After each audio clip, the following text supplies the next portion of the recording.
कुछ ही दिनों में बच्चे के हाथ में पेंसिल पेन वगैरह जो है थमा दिया जाता है और उनको ABCD लिखना सिखाना शुरू कर देते हैं, जो कि मैं ये समझता हूँ कि बच्चों से उनका बचपन छीनने के बराबर है। ये वो एज होती है कि बच्चे कुछ समझते नहीं हैं और उस टाइम में वो एक्सपीरियंस करके बहुत सी चीज़ें लर्न करते हैं, अपने ब्रेन को डेवलप करते हैं और उनको तो ऐसे टाइम में फ्री हैंड मिलना चाहिए, ना कि उनकी जो सलाहियत है उसको रेस्ट्रिक्ट कर दिया जाता है।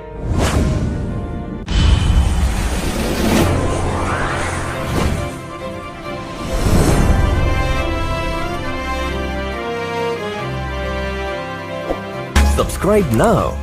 and press the bell icon. Never miss an update. एक जो मैं समझता हूँ कि माइनस पॉइंट है वो है लैंग्वेज के ताल्लुक से, कि गवर्नमेंट ने जो प्रपोज़ किया है, जो पॉलिसी में बात आई है कि बच्चों को प्राइमरी लेवल में जो उनको तालीम दी जाएगी वो उनकी लैंग्वेज, लोकल लैंग्वेज में उनको तालीम दी जाएगी। लेकिन इससे जो है बहुत ज़्यादा नुकसान पहुँचेगा। और दूसरी बात यह है कि प्राइवेट स्कूल्स में ये चूँकि गाइडलाइंस है तो इंग्लिश मीडियम स्कूल्स तो इसको कबूल करने वाले हैं ही नहीं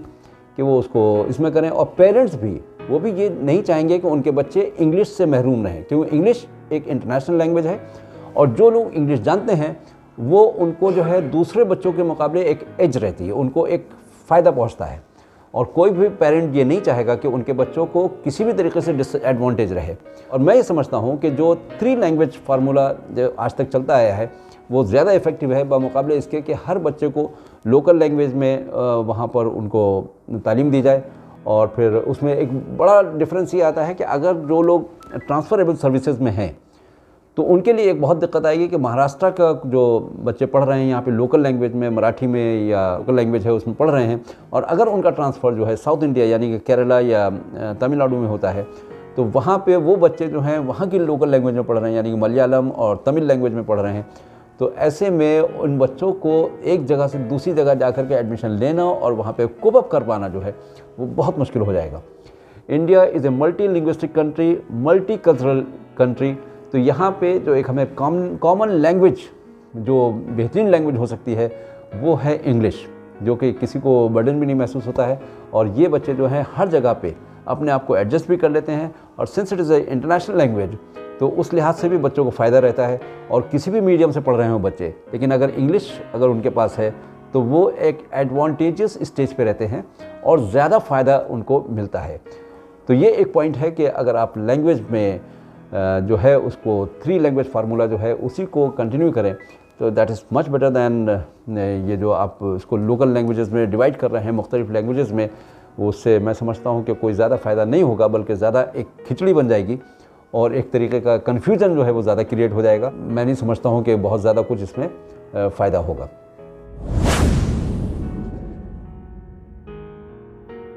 एक और सिस्टम जो कि अभी न्यू एजुकेशन पॉलिसी में आया है वो है 5+3+3+4,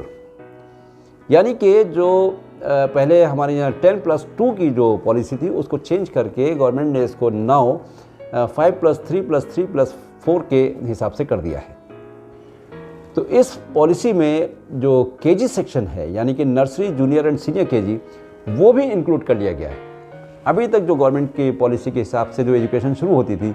वो 6 साल की उम्र से यानी कि स्टैंडर्ड 1 से लेकर के शुरू होती थी और वो 10 तक पास करने की। अभी उसी को 3 साल और जो केजी सेक्शन के थे उसको भी ऐड कर लिया गया है गवर्नमेंट में, यानी कि अभी गवर्नमेंट की तरफ से जो एडमिशन की एज है वो 6 साल ना हो करके बच्चों को 3 साल की उम्र में ही स्कूल में एडमिट कराना पड़ेगा। इस चीज़ में बहुत सा लोगों में कन्फ्यूज़न भी है। स्टैनफोर्ड यूनिवर्सिटी में जो एक सर्वे हुआ है अभी रिसेंटली, उसके हिसाब से उन्होंने देखा कि जो बच्चे 2.5 से 3 साल की एज में स्कूल जाना शुरू किए और जिन बच्चों ने 6 साल की उम्र में डायरेक्ट एडमिशन लिया स्कूल में, दोनों की परफॉर्मेंस में जो फ़र्क देखा गया वो ये कि जो पहले से स्कूल आ रहे थे बच्चे यानी कि 2.5-3 साल की एज में जिन बच्चों ने स्कूल में एडमिशन लिया उनकी परफॉर्मेंस उन बच्चों से कम थी जिन बच्चों ने 6 साल की उम्र में एडमिशन लिया स्कूल में।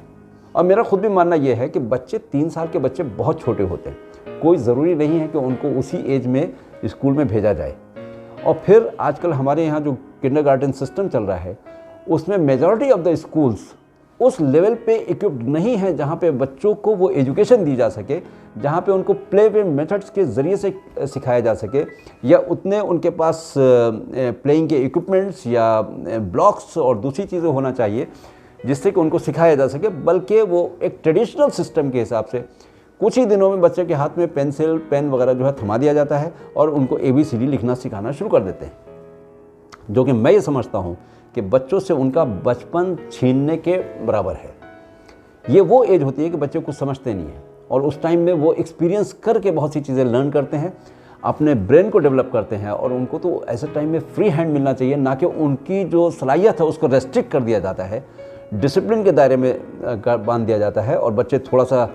रेस्ट्रिक्टेड फील करते हैं कि उनको जो करना चाहिए वो नहीं कर पाते। तो उस हिसाब से देखा जाए तो ये कोई मेरे हिसाब से कोई बहुत अच्छा कदम नहीं है कि KG सेक्शन को भी अब उसमें कंपलसरी एजुकेशन में इंक्लूड कर लिया गया है। हालांकि कुछ स्टेट्स में अपने इंडिया में ये सिस्टम चल रहा है, लेकिन उसके भी कोई बहुत अच्छे रिजल्ट्स नहीं हैं। गवर्नमेंट स्कूल्स के अलावा जितने भी प्राइवेट स्कूल्स हैं या इंग्लिश मीडियम के स्कूल्स हैं, वहाँ पे ये सिस्टम ऑफ कोर्स चल रहा है कि 3 साल की उम्र से ही बच्चे एडमिशन्स लेते हैं, और वहाँ पे मजबूरी ये भी हो जाती है पेरेंट्स की, अगर वो फर्स्ट में एडमिशन कराने जाते हैं तो उनको सीट नहीं मिलती, क्योंकि जिन बच्चों ने एडमिशन पहले ले लिया है, यानी कि 3 साल की उम्र में जिन बच्चों ने एडमिशन ले लिया है, वही बच्चे पास होकर जूनियर KG में जाएंगे, फिर सीनियर KG में जाएंगे और वहाँ से निकल के वो सीधे फर्स्ट में चले जाते हैं। और जिस स्कूल में भी वो बच्चे होंगे तो जाहिर सी बात है वो स्कूल अपने ही बच्चों को प्रेफरेंस पहले देगा बमुकाबले डायरेक्टली बाहर से बच्चों को लेने के। तो ये एक तरीके का चलन हमारे यहाँ चल पड़ा है, लेकिन इसमें बहरहाल ज़रूरी तो ये है कि बच्चों को थोड़ा सा फ्री हैंड दिया जाए, उनको लर्निंग के जो मौके हैं वो इस तरीके से दिए जाएँ, या अगर स्कूल में भी आ रहे हैं तो स्कूलों को जो टीचर्स को ट्रेन किया जाए, उनको प्ले वे मेथड्स के ज़रिए से सिखाने की ट्रेनिंग दी जाए, ना बमुकाबले इसके कि वो पेन और पेंसिल पकड़ करके उनको याद कराना सिखाएं। अब जब ये एजुकेशन पॉलिसी आ गई है और इसमें 5+3+3+4 का जो सिस्टम पैटर्न किया गया है, इसमें जो अभी तक हम देखते आए हैं कि 8th तक जो पास करने की पॉलिसी की गई थी कि सभी बच्चों को पास करना है कैसे भी करके, और उससे भी बहुत नुकसान पहुंचा है। पेरेंट्स ने भी ध्यान देना बंद कर दिया और स्टूडेंट्स ने भी ध्यान देना बंद कर दिया, क्योंकि पास तो करना ही है। और उसका नतीजा ये निकला कि जब बच्चे 9th में पहुँचे हैं तो उनको सही से अपना नाम भी लिखना नहीं आता था, सही से अपनी गिनती भी पूरी नहीं कर पा रहे हैं, टेबल तो छोड़ दीजिए, दूर की बात है। फिर उस तरीके का प्रोडक्ट जब हमारा 10th या 12th करके जाएगा तो हम किस टाइप का प्रोडक्ट जो है वो कंट्री को दे रहे हैं, किस तरीके के हमारे जो आने वाली नस्ल है वो कैसे मुल्क को संभालेगी, जबकि इतनी ज़्यादा रिस्पॉन्सिबिलिटीज़ आ रही हैं। तो वो सिस्टम तो ख़त्म करना बहुत ज़रूरी था कि ऑल पास पॉलिसी जो है उससे बहुत ज़्यादा नुकसान पहुंच रहा था। और अब ये जो 5+3+3+4 का जो सिस्टम किया है, इसमें कुछ अच्छी बातें भी हैं, जैसे कि सब्जेक्ट की जो बाउंडेशन थी, यानी कि अभी तक 10th के बाद में जो स्ट्रीम्स में बढ़ जाती थी लाइन आर्ट्स कॉमर्स और साइंस के हिसाब से, अब उसका वो बाउंडेशन जो है ख़त्म कर दिया है। यानी कि आर्ट्स का बच्चा अगर कोई साइंस का सब्जेक्ट लेना चाहता है तो वो भी ले सकता है, कॉमर्स वाला भी साइंस ले सकता है, साइंस वाले आर्ट्स के ले सकते हैं। तो ये एक अच्छी बात है कि बच्चे के इंटरेस्ट के हिसाब से बच्चे वो सब्जेक्ट्स उसमें ले सकते हैं। दूसरी बात यह है कि जो वोकेशनल ट्रेनिंग का कंसेप्ट इसमें लाया गया है वो भी काफ़ी बेहतर है, कि जो बच्चे आगे पढ़ाई ना कर पाएँ या बहुत ज़्यादा स्किल्ड ना हो पाएँ तो वो अपने इंटरेस्ट के मुताबिक अपना स्किल डेवलप कर सकते हैं, और जो है वो किसी हद तक यानी कि बेसिक ट्रेनिंग स्किल ट्रेनिंग लेकर के निकल सकते हैं और बाहर आकर के उसको पॉलिश कर सकते हैं, और एक तरीके से वो मार्केट में भी अपने आप को ज़्यादा बेहतर तरीके से प्लेस कर पाएंगे।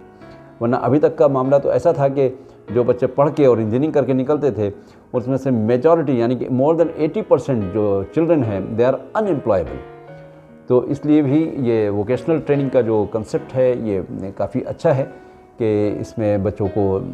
जो है पास करने में भी इजी रहेगा। और दूसरी बात यह है कि जो बीच में से ड्रॉप ले लेते हैं कुछ बच्चे और छोड़ देते हैं एजुकेशन, वो भी अच्छा है कि फर्स्ट ईयर अगर आप छोड़ेंगे तो आपको सर्टिफिकेट मिलेगा, सेकेंड ईयर करके अगर आप छोड़ते हैं तो आपको एडवांस डिप्लोमा का सर्टिफिकेट मिलेगा,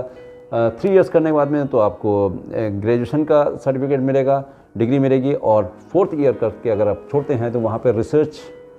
विद ग्रेजुएशन के साथ में आपको सर्टिफिकेट मिलेगा। तो ये कुछ पॉजिटिव एस्पेक्ट्स भी हैं, और असल चीज़ तो वही है कि पेपर पे पॉलिसी बहुत अच्छी लगती है, कोई भी पॉलिसी लेके आएँ, लेकिन असल फ़ायदा या उसका जो वक्त ही बताएगा जब उसको इम्प्लीमेंट किया जाएगा कि उसके रिज़ल्ट क्या आते हैं। तो आई होप कि जो चीज़ें ओवरलुक की गई हैं, जब मेरे हिसाब से जो मेन एरिया जिस पे फोकस होना चाहिए वो है अकाउंटेबिलिटी पार्ट, करप्शन को दूर करना। उस पर अगर हम ध्यान नहीं देंगे तो ये बहुत मुश्किल है कि हमारी कोई भी पॉलिसी कितनी भी अच्छी हम क्यों ना बना लाएं, उसको इम्प्लीमेंट करना और उसको सक्सेस से हमकिनार करना, इट्स समथिंग वेरी डिफ़िकल्ट। तो आई विश कि इससे लोग जो हैं कुछ ना कुछ इसमें रास्ता सोचेंगे कि हम किस तरीके से अपनी पॉलिसीज़ को, अपने जो प्लानिंग है उसको ज़्यादा बेहतर तरीके से इम्प्लीमेंट कर पाएँ। Thank you very much.